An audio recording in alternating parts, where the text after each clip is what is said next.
Hello, everyone. Welcome to episode 90 of IGEL Weekly. I'm your host, Andy Whiteside. Today is February 20th, 2024. And let me hit you with the XenTegra commercial real quick. If you're an IGEL customer looking to be an IGEL customer, curious around IGEL, if you're interested in how to move away from Windows, reach out to us. This is what we do, and we pride ourselves on bringing value to the IGEL world, the IGEL community, and helping customers be successful with technologies beyond status quo. And I would say, Windows at this point, managed, unmanaged, successfully managed, which isn't really totally possible, is pretty much something that we can help attack. And think that way every day. So with me, I've got Chris Feeney. Chris is the director of solutions architects, sales engineers at IGEL. Chris, how's it going? It's going well, man. It's been a minute. So I'm glad to be back on the podcast once again. So looking forward to today's topic. Yeah, I was just commenting on how we have kind of taken a gap here. Super busy the first year, and really the main thing is it got off my calendar. And once it gets off my calendar, it takes me a week or two to realize that things don't feel right, and it didn't feel right with IGEL, and that's what it was. We had quit doing this. So appreciate you jumping back on, and glad you brought a very interesting topic for today. Speaking of which, that topic is, sorry for the uncomfortable pause here, preventative security for your endpoints. Prevention is better than the cure. I'm going to go back to what I was just talking about a minute ago. Windows, Microsoft Windows on the endpoints, whether it's accessing, a virtual desktop, virtual app, SaaS apps. If you don't need it, you shouldn't have it because it is a extremely powerful, capable operating system. But if you don't need that to surf web pages or connect to a virtual desktop, why would you have it? I think I've used the, would you get in an Uber? Would you get in your car to drive to an Uber? And the answer is more than likely no, very rare. Why would you use Windows to connect to some type of x86 or SaaS application? Chris, this article written by Matthias Huber, probably Uber, Huber, in January I think 20. I get it right. Yeah, Uber. Um, H, yeah. why did you bring this one forward? So we officially rebranded, but one of the things that came out, especially under Klaus's leadership, was really kind of highlighting really sort of the key things that we've talked about for a long time on this podcast. Thus the security posture of IGEL. It's always been one that I've known about because when I came to IGEL, I focused on starting the federal business, and every single time I'm in there, they're looking at and scanning and trying to figure out if the OS itself, not necessarily the hardware we're running on, but the operating system itself was secure. And I've told this before, I never lost an opportunity because they found a bunch of holes with it. And so it was already a really great security story, and we've built on that over the course of time. What's happened, obviously, and since then is a lot, there's a lot of noise, a lot of stories, issues, things like that, a lot of solutions to come out and address those. You've got the beginning to launch like this zero trust architecture. Basically that concept is everybody's coming from Starbucks on an untrusted network kind of thing, right? So from a perspective of that, IGEL kind of honed in on the fact that we've already been doing this, but we kind of trademarked what we call our preventive security model, or PSM. You'll hear a lot more about it. And then obviously dialing that into, in my role, where we sell into vertically. We've got, some key focus areas where end user computing is obviously utilized, along with lots of different, workflow solutions, workspace solutions that you guys know a lot about and do a lot with. And it's really about, what do you need on that endpoint? Do you need Windows for specific things, or can the person do their job without it? And if so, what does that look like? And so wanted to bring this forward because we're going to be focusing a lot as really the number one thing we'll probably talk about going forward. So, So so Chris, that is in line, right, with what's in the introduction here in Matthias's article. And I think it's very interesting that IGEL, like many companies, is positioning itself as a security player, but yours is almost natively a no-brainer, that what you guys do enables a security model, which we're going to talk about here in a second. Are you Right. shocked at the number of people that you have to have this conversation with that don't just come to you in this mindset already? No, it's an almost, I mean, it's really an everyday kind of thing, unfortunately.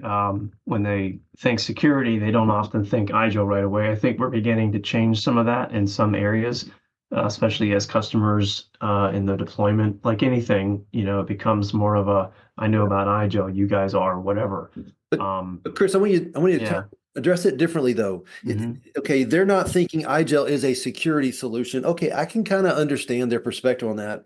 But if you stop and look at in today's world, and probably for the last decade or more even, if you stop and look at your organization and the most vulnerable piece of technology in the organization isn't the firewall per se, it's that endpoint in front of that end user, isn't it? Yeah, it always is. I mean, it's, you know, um, a lot of the conversations I've had, especially with partners that were doing remediation type things, I would ask them, what are you remediating? What are you going to put your hands on or whatever? And it's the endpoint, where the users interact with data, whatever applications, um, easily able to click on something. We got an email yesterday, actually. I saw this. A very sophisticated phishing looked legit, completely legit, like it was from I had to go remember. Maybe this looked like it came from Microsoft or whatever it was. It may not be. It was something else, but he sent a screenshot of it. Looked, it's you can easily fool users if you're not paying attention. And so yeah, the endpoint is the it's a vulnerable spot, and IGEL is there, to make sure that that doesn't happen as easily as it has in the past. So. Yeah. All right, so let's talk about the IGEL preventative security model and the pieces that make that up. Matthias did a good job both with the picture here as well as the key points. You want to cover those? Yeah. It's, if you think about, in the middle is really, the OS, and then the fact that out of the gate, we're a read-only OS. And what does that actually mean as you go around? What does it mean to try to secure an operating system on the endpoint?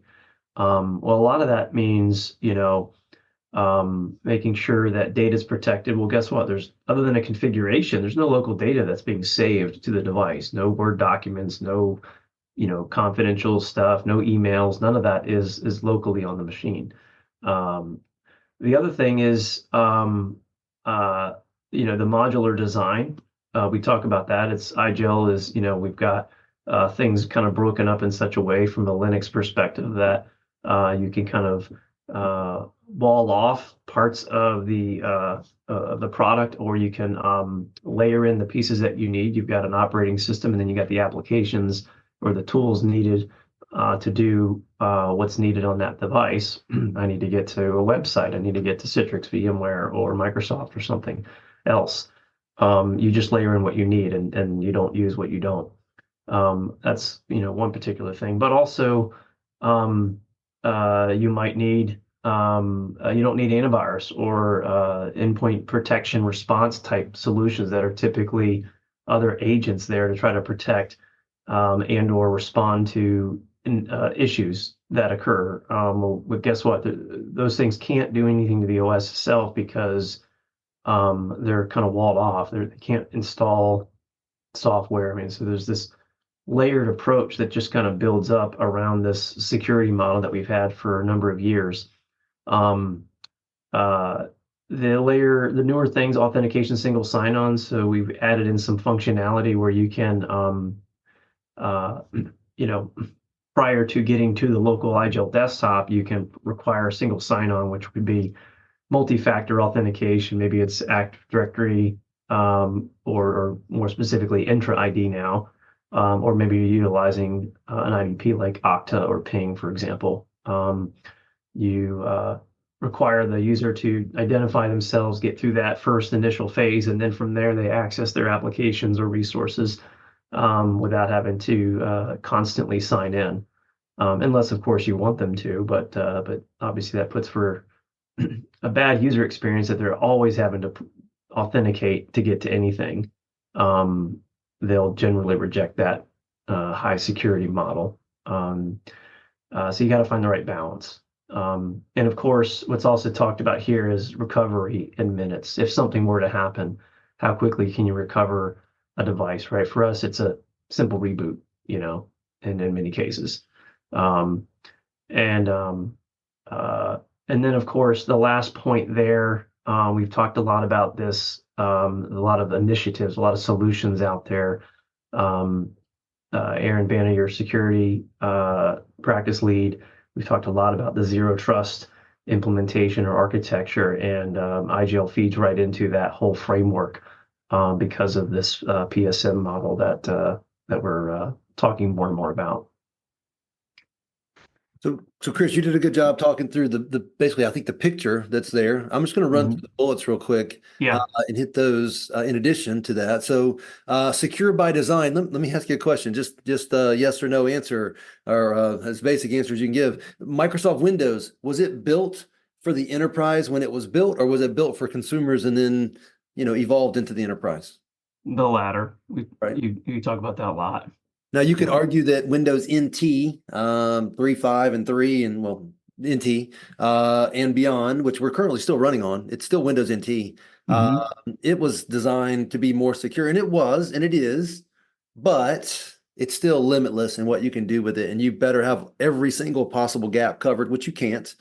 So that secure by design versus built for end user capabilities, you guys are trying to blend both those together in this market, this architecture. Replaces old monitor and tech remediation because you're ahead of the curve. You're not allowing it to happen. Therefore, we don't have to worry about how to look for it and detect it and fix it. Eliminates tons of agents. You mentioned several of those like antivirus, endpoint detection, all that stuff. That all means less to manage and less to pay for. Significantly reduces ransomware risk. You guys are very specific calling out significantly reduces, not totally 100%, because there's always ways to exploit stuff. But for the most part, resident at least, malware, ransomware becomes almost undoable because the way the attack surface. Recovery minutes, in theory, it's a reboot. Something getting into the operating system or the data and be resident is almost impossible. And then supports zero trust, SASE, secure access service edge, and then secure service edge concepts. Those things are either not important, which they are, but less attackable, or there's the pieces that you need to cover those that are in the IGEL operating system or installable through a systematic process. Yeah, the last two on a couple things. So the recovery minutes, right? It could be the existing device running some other OS is compromised, and what does it take to restore that to a working order again that you actually can trust? Versus if it's just boot to IGEL and you're already in a much you can recover right away whether it's a UD Pocket or you just install IGEL right on that disk, or swap the device out, whatever. And so that is what we're referring to as recovery in minutes. And then, of course, that foundation, right, for the zero trust architecture and the solutions around that. Better to build on a stronger foundation built from the ground up in a preventative model than one where you have to make sure that you kind of cover those things as you're laying in that framework for zero trust, for example. Right. Next section of the blog talks about a safe place for your data. You've kind of covered that a little bit, but why is IGEL a safe place for the data?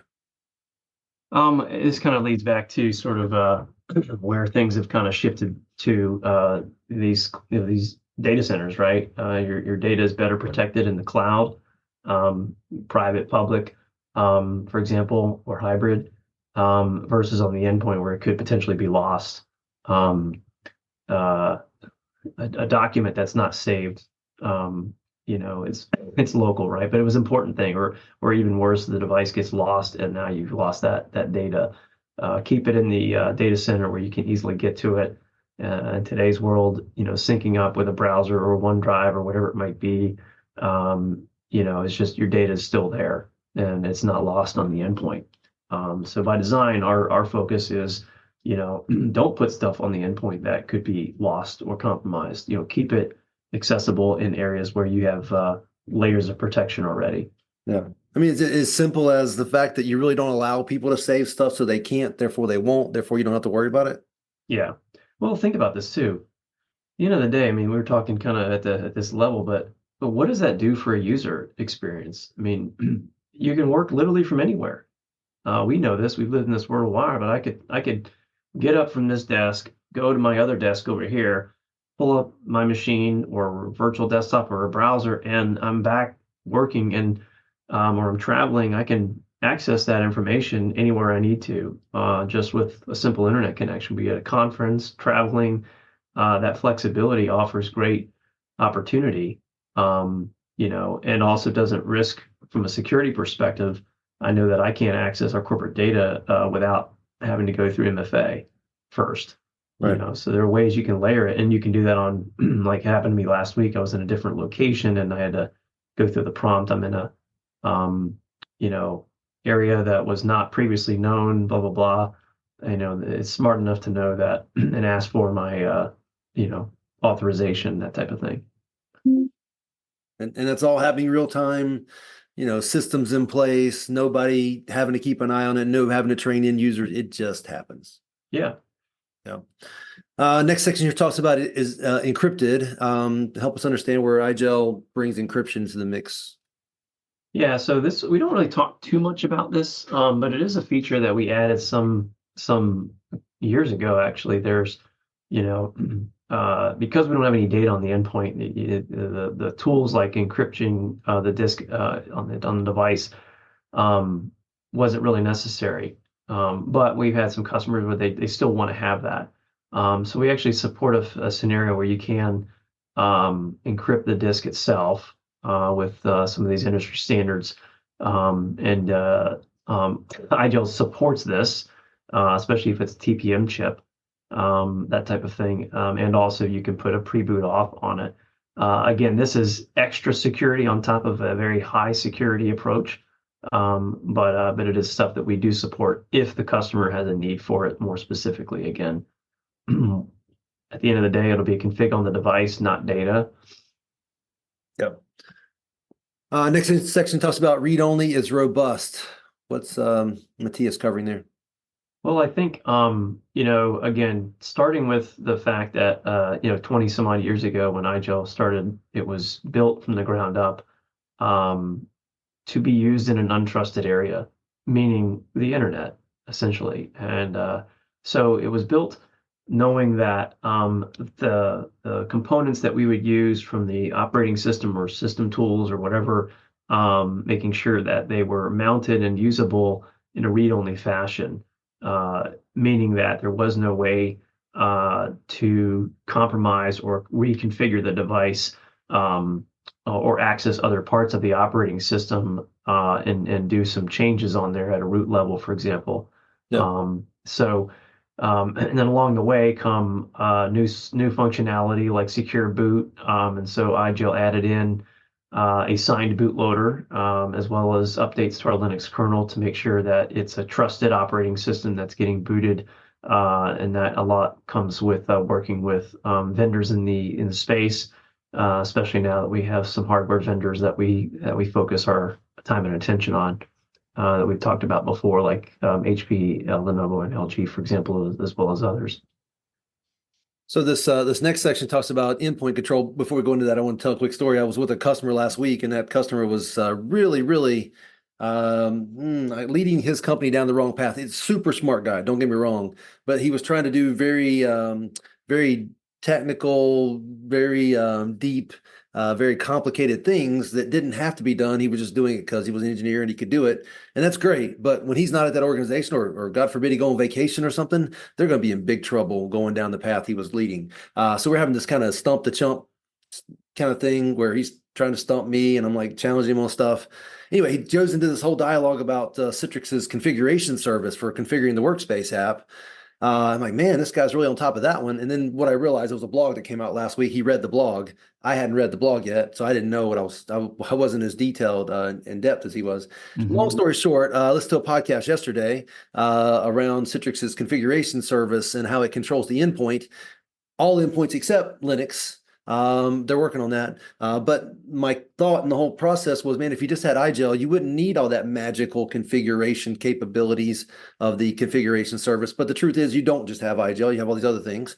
So long story short, endpoint control is top of mind for me. And the way you guys handle it is exceptionally systematically capable and solid.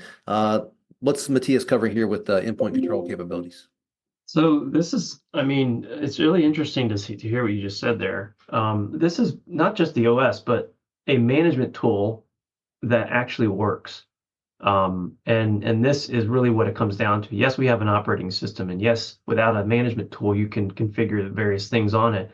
But it's really the UMS. This is for me what stood out when I first looked at IGEL some odd years ago, when my buddy, now retired, Jeff Kahlberg, showed me the UMS and the powerful tool that it was then and still is today. And it really is about providing that flexible configuration options. This by far, for the folks that are involved with managing devices, when they get a chance to look at what IGEL's done here and has continued to do, they're like, wow, I had no idea. And so it's really the focus on our Universal Management Suite, UMS for short, and hearing things like what Citrix is now providing, right? I remember when I first met you, I was at an event. It was in Charlotte. I think it was up near the university there. And you brought in like a plethora of devices. From a Citrix perspective, like, I don't care. You can access Citrix from any of these machines. It's a very cool story. But I remember over the course of time, not being able to control how that was set up on the endpoint was certainly one of the challenges that you guys face from a Citrix perspective, because it would impact the config, access, user experience a whole bit.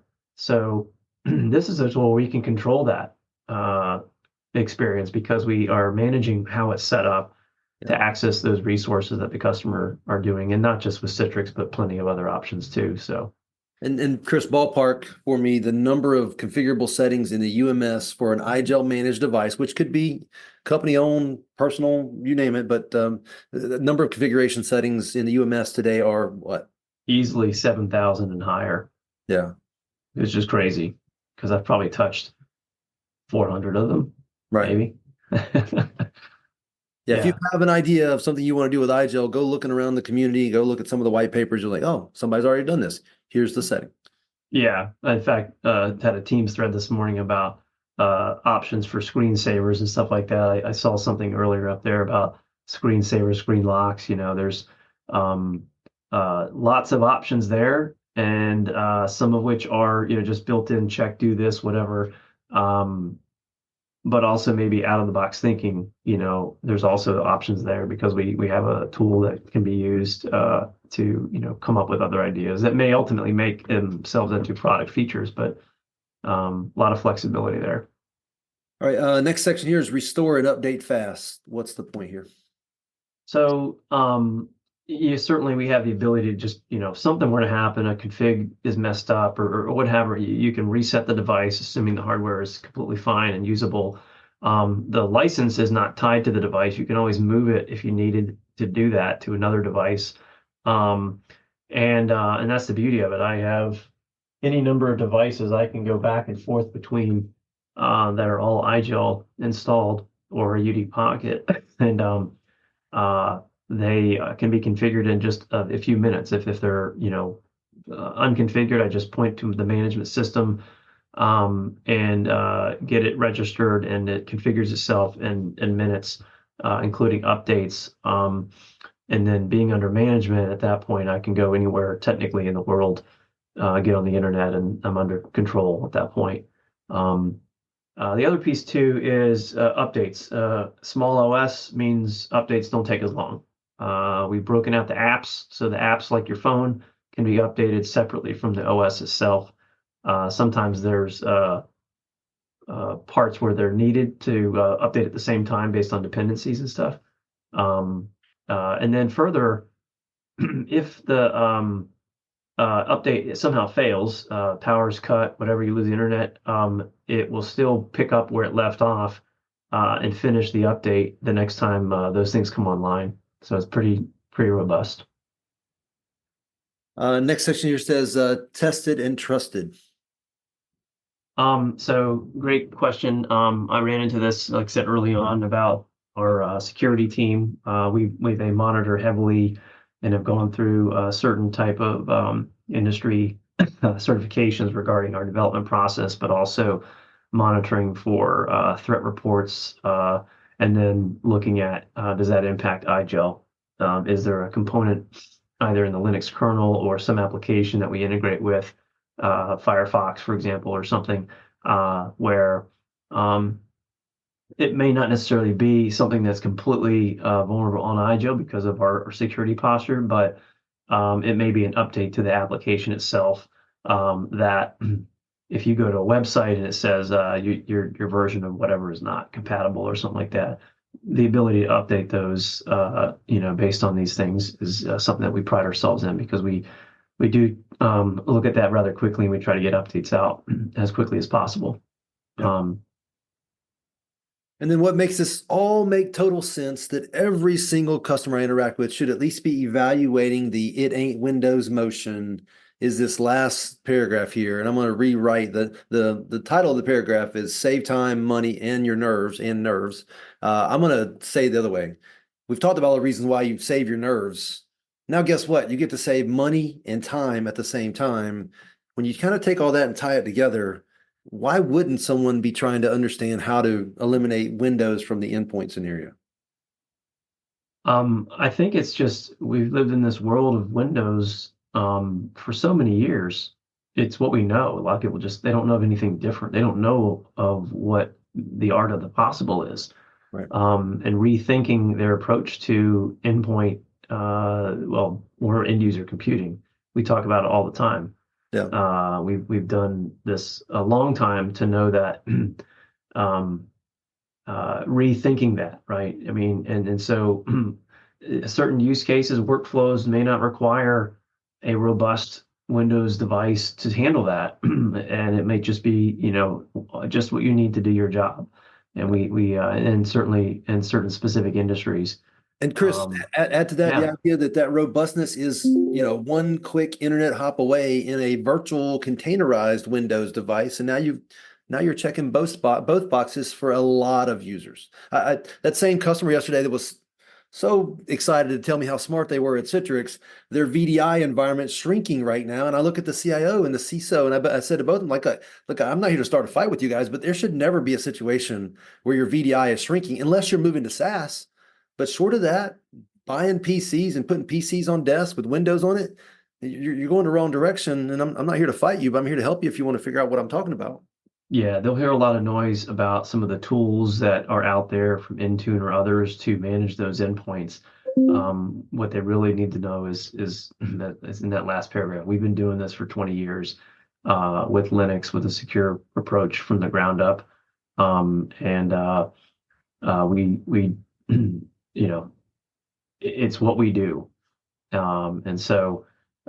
Certainly, if they're not ready to go full in, there's opportunity probably for them to say, let's use it in a certain part of the business, and find where that might be a good fit to start, and then realize the larger benefits of maybe the wider deployment, and also the cost savings that we talked about earlier.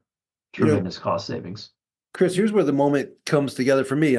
This will be an interesting conversation with you. Microsoft did have, I assume they still do have, a secure edition that you can't sideload anything, that you can't do anything other than get stuff out of the store and stuff that's corporately delivered. Does that still exist? Like the IoT version? Yeah, IoT or Secure Edition. I don't even know what they call it now, if anything. It is still out there. In fact, I was looking yesterday. They've had it for Windows 10. They've got a version for Windows 11. And What's it called these days?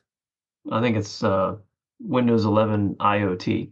Okay, so let's think about this. Here's where my conversation gets interesting when I talk to people like I did last week. The fact that they don't even know that Microsoft recognizes this as a problem and has an edition just to address this tells me they've just fallen into the trap of assuming that you have to put full-blown powerful Windows on everything. Yeah. And then, of course, the pain of having to update those. I remember for a lot of customers, especially in the world of healthcare, when they had Windows IoT or Windows embedded back in the day, um, it was turn off the read-only thing, reboot. Do your updates, reboot. Reapply the read-only, re 3 reboots. And Yeah. and how long did it take to get those updates installed? Was it, 5 minutes, or was it like per machine, an hour of Yeah. downtime potentially? And what if it didn't work? What's your fallback plan? IGEL can be updated literally in minutes without having to disable any of that stuff. I'm not So, positioning it as the answer. I'm positioning it as the indicator that there's a problem. mhm, That once you realize, hey, I don't necessarily need to run full-blown Windows on this endpoint in order to do what this user needs to do. Now we can start having conversations around stuff even smarter and more cost-effective. Like you could go to the CISO and go, okay, look, I've got Windows IoT on here, and their response is, I don't care. You still got to run antivirus on that. And then you go to them and say, I've got lockdown read-only IGEL Linux on here. There is a high probability that that stance is going to disappear or possibly at least soften. mhm. Yeah. Yeah. Like, so, um, anyways, we're still getting the word out. I think some folks still sometimes think of thin clients when they hear of IGEL, but that's we're beating the drum that that's not our Yeah. focus anymore. It's all about the operating system, starting with the PSM approach. Yeah, you guys are like many other vendors that I work with, kind of a victim of your own success. People, and this happened last week. Same customer. We started talking about IGEL, and they wanted to talk about the size of the device going from small to got bigger, and they wanted to talk about that for 15 minutes. I was like, that's not the point. That's not why we're having this conversation. Then client, okay, some are big, some are little, some are powerful, some are not. The Right. Do you the need six software, monitors or just one? right? Do you But need a it's the laptop? software. Do you need Yeah. a tiny? What? We don't care. But what I'm I getting at, you're mean, fighting the success of the IGEL platform that included the hardware for so long. We're really still struggling to get people to say, no, let's talk about the software. Thin clients are software. They just run on commodity hardware. yeah. No, it's funny when I see these emails come through. I wish I would have been able to be a part of that conversation because you and I are kind of cut from the same cloth. We love challenging the status quo, Yeah. you know, and that's really what we're doing here. So, I mean, there's going to come a day, I'm predicting this, we'll see, where Tesla sells their software and car manufacturers just put it onto their hardware. I mean, I'm saying that is likely to happen. In fact, they already do. They actually already do sell parts of it to these other manufacturers that implement it on their hardware. that's a great point. Diverting a little bit, what if it was about an OS on a platform across manufacturers for the car? I've seen something, I don't know if this is going to happen, but if cars become more hydrogen fueled versus battery, Yeah. what if it's about, hey, Tesla's got a great operating system to manage the device? I mean, we're diverting here quite a bit, but yeah, just it's about the operating system in IGEL's case on lots of different devices. So Yeah. Yeah, I just Googled it. Is Tesla a software company in 2022? Their software division, which applies to themselves and others, was 3.2 billion by itself. Yeah. I mean, one of the stories I've heard is a hurricane comes and they push a software update to their devices and give those batteries a little bit extra time, uh, to get out of the zone before Yeah. they need to get so if they can do that with software, that's pretty amazing. Yeah. So, Yeah. anyway, back to iGel. So we've got a pretty good software choice too. So I think what we just said was IGEL is a software-based solution that works in the world of end-user compute, which could be, it could be Citrix, could be VDI, it could be VMware, could be published apps, could be client-hosted apps, could just be SaaS apps, which is where we're heading. We're heading to where everything's SaaS, and the average user today with Google Workspace and Microsoft M365 licenses, plus AI, which by the way, this is going to probably drive stuff more in that direction. They could do their entire job using SaaS apps if somebody tested them on it. yeah, Then all you need is a browser. Guess what? IGEL got 2 or 3 of those built in. your kickoff a little story to end here.